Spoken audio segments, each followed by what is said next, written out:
Film की शुरुआत 1993 में एक हॉस्पिटल को दिखाने से होती है, जहाँ पर एक लेडी डॉक्टर अपने एक मरीज जिसका नाम गैब्रियल था उसके बारे में बताते हुए रिकॉर्डिंग कर रही थी। वो बताती है कि मेरा वो मरीज बहुत अजीब है, बहुत तेजी से वो बढ़ रहा है, साथ ही उसके अंदर बहुत सारी ताकतें भी है। रिकॉर्डिंग अभी चल ही रही थी कि तभी डॉक्टर का साथी घबराया हुआ आया, बताता है कि गैब्रियल फिर से भागने की कोशिश कर रहा है, वो दरवाजे को जोर जोर से पीट रहा है। ये सुनकर डॉक्टर जल्दी से उसके साथ कमरे की तरफ भागती है, जहाँ हम हॉस्पिटल का अजीब नजारा देखते हैं। हर तरफ अफरा तफरी मची हुई थी, जैसे लोग किसी चीज से डरकर भाग रहे हों। अब एक गार्ड के साथ कुछ डॉक्टर्स गैब्रियल के कमरे में गए। गार्ड के पास बेहोश करने वाली गेंद थी, इससे वो गैब्रियल को बेहोश करना चाहते थे, पर गैब्रियल उसके साथ साथ बाकी डॉक्टर्स पर भी हमला कर देता है। वो गार्ड के बाजू को पकड़ के बुरी तरह तोड़ देता है, जिससे उसकी हड्डी बाहर आ जाती है। फिर वो अपनी खतरनाक ताकतों से हॉस्पिटल की सारी लाइट्स को फोड़ देता है। इस बीच मौका पाकर डॉक्टर वो गन उठाती है और गैब्रियल को शूट कर देती है, जिससे वो बेहोश हो गया और ये लोग जल्दी से उसे ले जाकर कुर्सी से बांध देते हैं। फिर जैसे गैब्रियल को होश आई, वो डॉक्टर और उसके साथी को सामने खड़ा हुआ पाता है। उसे इन्होंने काफी दूर रखा हुआ था, क्योंकि वो खतरनाक होने के साथ साथ बदसूरत भी था। यह डॉक्टर उसे ऐसी डांटने लगती है जैसे वो कोई बच्चा हो, कहती है तुम बहुत बुरे हो, और गैब्रियल भी बच्चों की तरह चिढ़ने लगता है। उसे गुस्सा आने लगा, जिसके साथ ही रेडियो में से डरावनी सी शैतानी आवाज आने लगी, जो और किसी की नहीं बल्कि गैब्रियल की थी। वो इनको धमकी दे रहा था, कहता है कि मैं किसी को भी नहीं छोड़ूंगा, तुम सबको मार डालूंगा। ये देखकर डॉक्टर का साथी काफी हैरान रह गया, कहता है कि ये कैसे हो सकता है, ओह माय गॉड, ये बोल भी पा रहा है, और इसने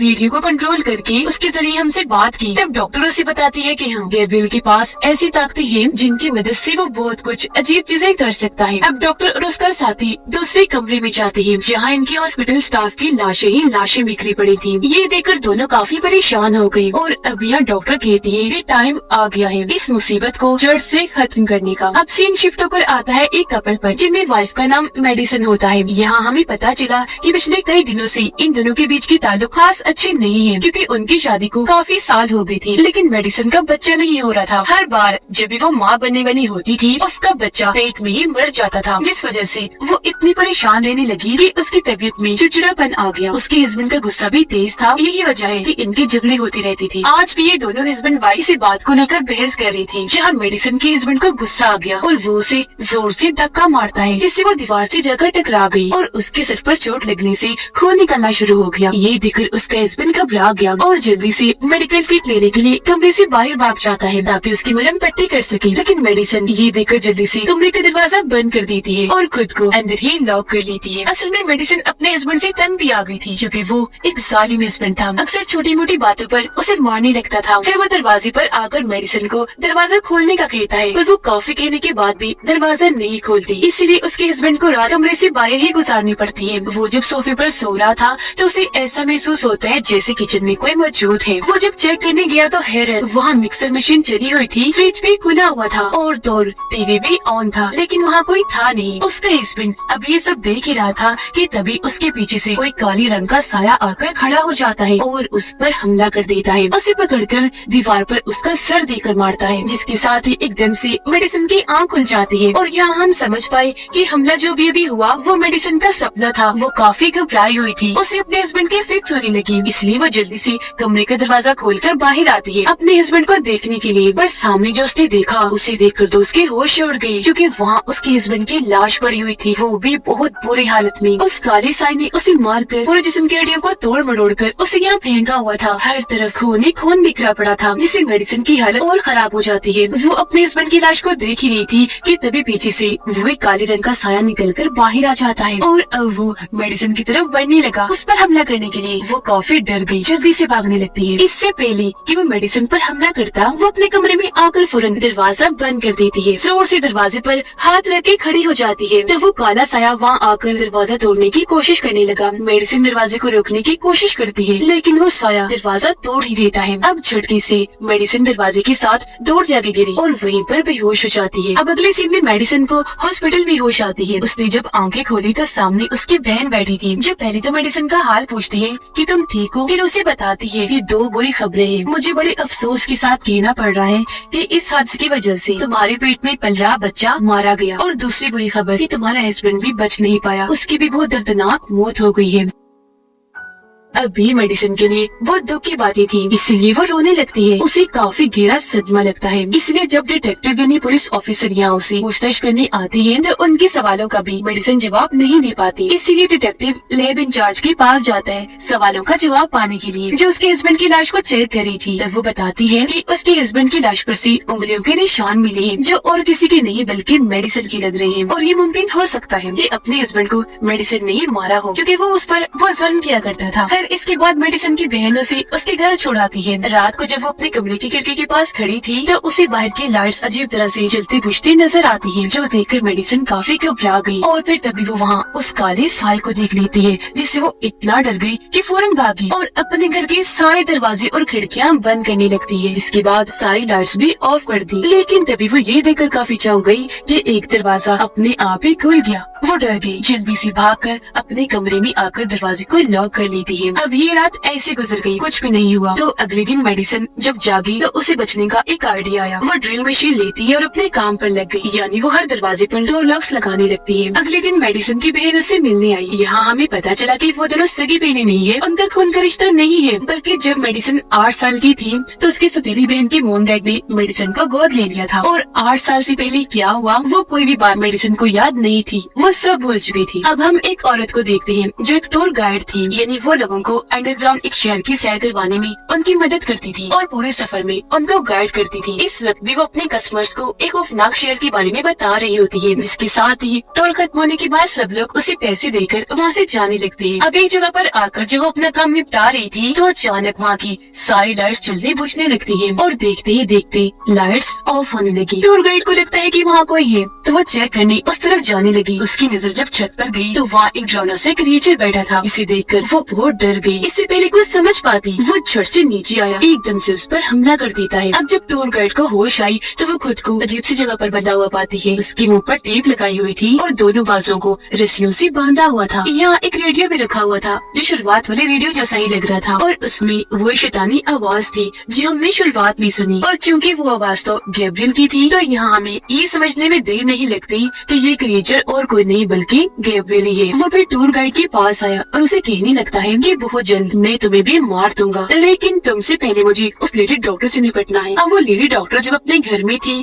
तो उसे गैब्रियल की कॉल आती है, जो उसे याद करवाता है कि मैं वही मरीज हूँ जिसे तुमने कैद किया हुआ था, ताकतों वाला, तुम जिसे बच्चों की तरह डांट रही थी। वो अपने बारे में सब बता तो देता है, पर लेडी डॉक्टर समझ नहीं पाती क्योंकि वो पहचान ही नहीं पाती कि ये गैब्रियल ही है। फिर कॉल काटने के बाद वो अपने ऑफिस आकर एक फाइल ढूंढने लगी। उन्हें वो फाइल मिल भी गई, जिसे खोलने पर अंदर से एक छोटे बच्चे की तस्वीर निकलती है, जिसकी उम्र तकरीबन 8 साल थी। मेडिसिन अपने घर में थी कपड़े धोने के लिए। जब वो मशीन खोलती है तो वहाँ उसे लेडी डॉक्टर की परछाई दिखाई देती है, जिसे एकदम डरकर वो पीछे हट गई। जिसके साथ ही मेडिसिन का घर पूरा बदल कर लेडी डॉक्टर के घर में बदल जाता है, यानी वो डॉक्टर के घर पहुँच गई थी। यहाँ भी मेडिसिन उस काली साई को देखती है, जो और कोई नहीं बल्कि गैब्रियल था। वो लेडी डॉक्टर को बालों से पकड़कर जोर से जमीन पर पटक के मारता है, फिर दोबारा डॉक्टर को उठाकर पटक पटक कर इधर उधर दे देकर मारता है। पर मौका पाकर डॉक्टर वहाँ से उठी और भागने लगी। गैब्रियल भी उसके पीछे गया, जिसने हाथ में ट्रॉफी पकड़ी हुई थी। वो डॉक्टर को पकड़कर ट्रॉफी की नोक से उस पर वार कर देता है। फिर कई बार उसने वार किया, सर कोई को चल के रख देता है, जिससे डॉक्टर की बड़ी दर्दनाक मौत हो जाती है। ये देखकर मेडिसिन काफी डर गई, जोर से चिल्लाने लगती है, जिसके साथ ही उसका ख्याल खत्म हुआ और वापस अपने घर पहुँच जाती है। अब भी वो अपने घर के फ्लोर पर ही खुद को बैठा हुआ पाती है। यहाँ उसे अपने सर पर अजीब सा महसूस हुआ। उसने जैसे हाथ लगाकर चेक किया, उसके सर से खून निकल रहा था। उधर डिटेक्टिव और लैब इंचार्ज लेडी डॉक्टर के घर जाती है, क्योंकि उन्हें डॉक्टर की मौत की खबर मिली थी। लाश को जब ये चेक करने आई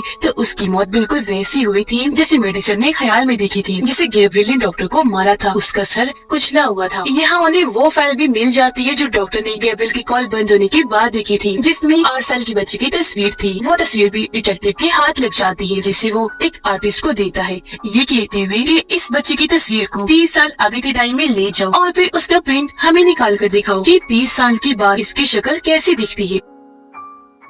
यहाँ लैब इंचार्ज डिटेक्टिव को बताती है कि वो लेडी डॉक्टर बच्चों की डॉक्टर थी और बच्चों की सर्जरीज ऑपरेशन करने में काफी माहिर थी, जिस वजह से वो बहुत मशहूर भी थी। अब गैब्रियल वापस अपने ठिकाने पर आ जाता है, जहाँ वो डॉक्टर के घर से अपनी साथ ट्रॉफी का वो नोकदार तेज हिस्सा भी लाया था, जिससे उसने डॉक्टर को मारा था। उसकी मदद से वो अपना हथियार बना रहा होता है। फिर हथियार के तैयार होने पर वो उसे टूर गाइड पर टेस्ट करता है अपना निशाना और अच्छा करने के लिए। अब मेडिसिन को जब लेडी डॉक्टर की मौत का पता चला तो हैरान होने के साथ साथ वो काफी दुखी भी हो गई, और क्योंकि काफी थक गई थी तो अपने बिस्तर पर जाकर लेट जाती है, जहाँ उसे फिर से एक ख्याल आने लगता है। इस ख्याल में वो लेडी डॉक्टर की साथी को देखती है जो अपने बिस्तर पर लेटा आराम कर रहा था, जहाँ तभी उनके पास आता है गैब्रियल, जिसने हाथ में वही तेजदार ट्रॉफी वाला हथियार पकड़ा हुआ था। वो डॉक्टर के बहुत करीब आकर बैठ जाता है। डॉक्टर ने जैसे उसे देखा वो चीख मार देता है। तब गैब्रियल वो तेजदार हथियार पहले उसके चेहरे में घुसाता है, फिर बार बार वार करने के बाद सीने में भी घुसा देता है, और ऐसी डॉक्टर की मौत हो जाती है। ये ख्याल देखते ही मेडिसिन काफी डर गई, उसकी आँख खुल गई, जहाँ वो जोर जोर से चिल्ला रही होती है। यहाँ वो पहली बार गैब्रियल का चेहरा देख पाती है, जो बहुत ही डरावना बदसूरत था, जो देखकर तो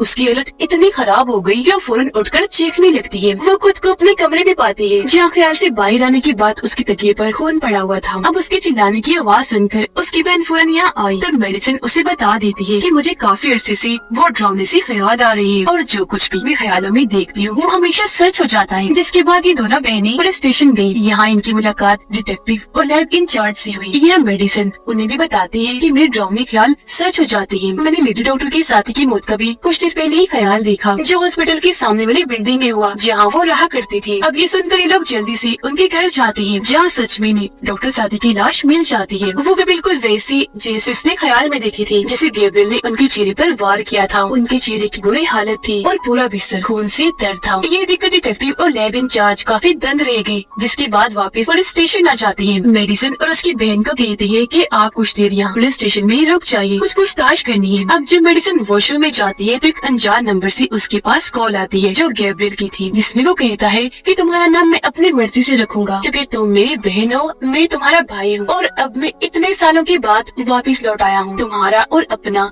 बदला लेने के लिए, जिसमें मैं मासूम और गुनाहगार लोगों सबको मारूंगा। ये सुनकर मेडिसिन काफी घबरा गई। वो अपनी बहन के पास आई और ये दोनों फौरन पुलिस स्टेशन से चली जाती है। उनके जाने के बाद डिटेक्टिव आर्टिस्ट की भेजी हुई फाइल देखने लगता है, जिसमें उसने बच्चे की तस्वीर को बदल दिया था। यहाँ हम ये देखकर काफी दंग रह जाते हैं कि 30 साल आगे के टाइम में उस बच्चे की तस्वीर को बदलकर मेडिसिन का चेहरा सामने आता है। अब वो दोबारा से इस फाइल को पढ़ता है, जहाँ उसे पता चला कि मेडिसिन की सौतेली मोम ने उसका इलाज करवाने के लिए उसे लेडी डॉक्टर के हॉस्पिटल में दाखिल करवाया था। इस लेडी डॉक्टर की अब मौत हो गई है, जहाँ मेडिसिन का इलाज उस लेडी डॉक्टर के साथ साथ उसके दो साथियों ने किया था। पर अब क्योंकि लेडी डॉक्टर और उनकी एक साथी की तो मौत हो गई है, तो जो तीसरी डॉक्टर थी जो अभी जिंदा थे, वही डिटेक्टिव को सारी सच्चाई बता सकती थी। इसी सोच के साथ डिटेक्टिव उस डॉक्टर से मिलने उनके घर के लिए निकल जाता है। मेडिसिन और उसकी बहन अपने मोम के पास पहुंची, जहाँ उनकी मोम बताती है कि जब मेडिसिन छोटी थी तो इसका एक ख्याली दोस्त था जो सिर्फ इसी नजर आता था, जिसका नाम गैब्रियल था। उनका ये बताना ही था कि फिर से मेडिसिन को ख्याल नजर आता है, जिसमें वो तीसरी डॉक्टर के पास गैब्रियल को देखती है, जो डॉक्टर को मारने आया था जब वो बाथ टब में लेटे नहा रही थी।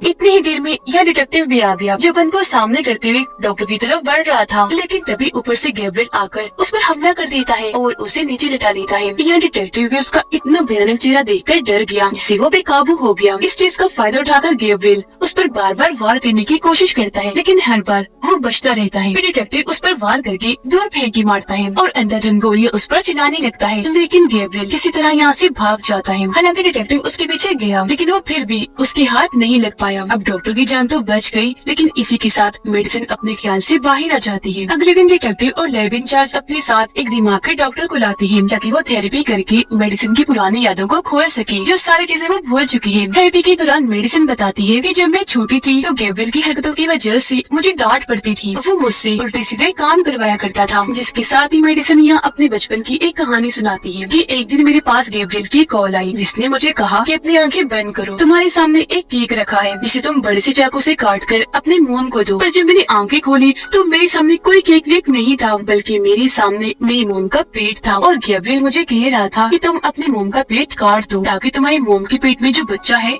वो मर जाए। तभी मेरी मोम की आंख खुल गई और जब उन्होंने मुझे ऐसे देखा तो वो चीखने लगती है। अब प्रेजेंट टाइम इन्हें मौजूदा वक्त में मेडिसिन जब ये बातें बता रही होती है वो भी चिल्ला रही थी। अब वो टूर गाइड इसे गैब्रियल ने पकड़ा हुआ था, वो किसी तरह खुद को उसकी कैद से आजाद कर लेती है और वहाँ से भागी बाहर निकलने का रास्ता ढूंढ रही होती है। लेकिन तभी उसका पैर फ्लोर पर अटक गया और वो नीचे की तरफ जाने लगी। अब जहाँ मेडिसिन और बाकी लोग बैठे थे वहाँ के ऊपर का फ्लोर टूटता है और टूर गाइड वहाँ से नीचे आगे गिरती है, जिससे हम समझ पाते हैं कि गैब्रियल ने टूर गाइड को मेडिसिन के ऊपर वाले फ्लोर पर कैद किया हुआ था। थोड़ी ही देर में यहाँ पुलिस आई छानबीन करने, जो मेडिसिन को गिरफ्तार कर लेती है क्योंकि उन्हें ऊपर वाले फ्लोर से गैब्रियल के कपड़े और हथियार वगैरह मिले थे, जिससे सबको यही लगता है कि गैब्रियल मेडिसिन ही है और कोई गैब्रियल नहीं है इसके अलावा। और मेडिसिन ही है जो बचपन से दो पर्सनैलिटीज के साथ अपनी जिंदगी गुजार रही है, एक तो है मेडिसिन की जबकि दूसरी अपने ख्याली दोस्त गैब्रियल की। और यहाँ डिटेक्टिव इस बात से इत्तेफाक नहीं करता, वो सोच में गुम था क्योंकि उसने तीसरे डॉक्टर के घर पर मेडिसिन के अलावा गैब्रियल को देखा था। फिर गिरफ्तार करने के बाद डिटेक्टिव और लैब इंचार्ज मेडिसिन से पूछताछ करने लगी, जहाँ वो बताती है कि गैब्रियल बहुत खतरनाक है। पूछताछ चल ही रही थी कि तभी डिटेक्टिव के पास गैब्रियल की कॉल आती है, जो अब खुद बताता है कि हाँ मैं मेडिसिन का ख्याली दोस्त हूँ। तभी यहाँ मेडिसिन जोर जोर से चिल्लाने लगी,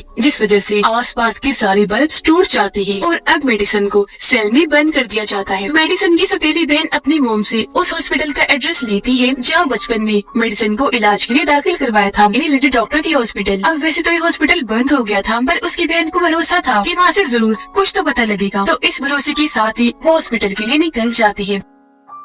हॉस्पिटल आने पर वो वहाँ चेक करने लगी, जहाँ उसे मेडिसिन से जुड़ी कुछ रिकॉर्डिंग्स मिलती हैं, जिन्हें वो अपने साथ घर ले आती है। उन रिकॉर्डिंग्स को चेक करने पर उसकी बहन को पता चला कि मेडिसिन की असली मोम और कोई नहीं बल्कि टूर गाइड है। जी हाँ, जो फ्लोर पर से गिरने की वजह से जख्मी थी और अब उन्हें हॉस्पिटल में दाखिल किया हुआ था। आगे रिकॉर्डिंग चेक करने पर वो देखती है कि मेडिसिन की पिछली साइड से एक अजीब सा क्रिएचर जुड़ा हुआ था। तब यहाँ रिकॉर्डिंग में लेडी डॉक्टर बताती है कि मेडिसिन जो अपनी मोम के पेट में थी तो हमने देख लिया था कि उसका जुड़वा भाई भी है, लेकिन यहाँ एक मुसीबत थी कि वो मेडिसिन के साथ जुड़ा हुआ था। अब उसका जुड़वा भाई और कोई नहीं बल्कि गैब्रियल ही था। वो बताती है कि जब मेडिसिन पैदा हुई थी तो हमने उन दोनों को ऑपरेशन करके अलग अलग करना चाहा, जिससे मेडिसिन तो आराम से अलग हो गई, नॉर्मल थी, लेकिन उसका भाई नहीं हुआ। वो ऐसे क्रिएचर की तरह अजीब सा पैदा हुआ और उसके साथ ही आधा जुड़ा रहा। और क्योंकि दोनों का दिमाग और रीढ़ की हड्डी एक ही थी, इसलिए हमने गैब्रियल को मेडिसिन के अंदर से सारा नहीं निकाला, बल्कि जितना निकाल सकते थे बस उतना ही निकाला, बाकी अंदर रहने दिया, क्योंकि ऐसी मेडिसिन की जान को खतरा हो सकता था। और उसके दिमाग का ऑपरेशन करके बंद कर दिया, जिससे गैब्रियल आधा उसके अंदर ही रह गया। यह डॉक्टर ये भी बताती है कि गैब्रियल खास किस्म का बच्चा था, उसके पास अनोखी ताकतें थी। वो आसपास की सिग्नल्स और वेव्स लहरों को कंट्रोल कर सकता था। तभी उसने रेडियो की सिग्नल्स को कंट्रोल करके शुरुआत में कहा था कि मैं तुम सबको मार दूंगा। फिर एक दिन गैब्रियल ने मेडिसिन को कंट्रोल करके हॉस्पिटल में तबाही मचा दी। इन्हीं शुरुआत में और डॉक्टर जिस मुसीबत को जड़ से खत्म करने की बात कर रही थी वो और कोई नहीं बल्कि गैब्रियल था। इसे वो आधा तो निकाल पाई, लेकिन दिमाग को अलग करने में नाकाम रही। अब गैब्रियल हमेशा से ही मेडिसिन के दिमाग में रहा और जब जब मेडिसिन ख्यालों में गैब्रियल को देखती है वो सब कुछ असल में गैब्रियल का ही दिमाग कर रहा होता है, क्योंकि दोनों का दिमाग एक जो था, बस जिस मेडिसिन का होता है। और उस दिन जब उसके हस्बैंड ने उसे दीवार से देकर मारा, जब सर से उसका खून निकलने लगा, उस दिन से ही गैब्रियल दोबारा जाग गया। ये सारी रिकॉर्डिंग्स देखने के बाद उसकी बहन डिटेक्टिव से मिलने के लिए निकल जाती है ताकि उसे सारी सच्चाई बता सके। उधर मेडिसिन जो अपने सेल में बंद थी तो सेल की बाकी लड़कियां उसे परेशान करने लगी, जिसके बाद वो उसे मारने लगती है। ऐसा होने से मेडिसिन की तबीयत खराब होने लगी, उसके मुंह और सर से खून बहने लगता है, आसपास की लाइट्स भी खराब होने लगती है। यहाँ हम पहली बार ये भयानक नजारा देख पाते हैं कि मेडिसिन की सर से उसका सर चीरकर गैब्रियल बाहर आ रहा है, जो पूरी तरह मेडिसिन को अपने कंट्रोल में कर लेता है और वो खुद ही अपना सर चीरने लगती है। ये देखकर सारी लड़कियों का बुरा हाल हो जाता है, वो डर की वजह से चिल्लाने लगती है। वो अब गैब्रियल के कंट्रोल में थी, जो एक लड़की के पास जाकर उसकी गर्दन पर मारती है, जिससे उसका खून निकलने लगता है। फिर एक एक करके जो कोई भी उसके पास आ रहा था बड़ी आसानी से वो सबको उठा कर फेंक कर मार रही थी। एक की वो बाजू तोड़ देती है तो एक के पेट में अपना हाथ घुसाकर आर पार कर देती है, फिर उठाकर उसे दूर फेंक के मारती है। फिर एक लड़की को गिराकर उसके सर पर अपना पैर रखे कुचल देती है।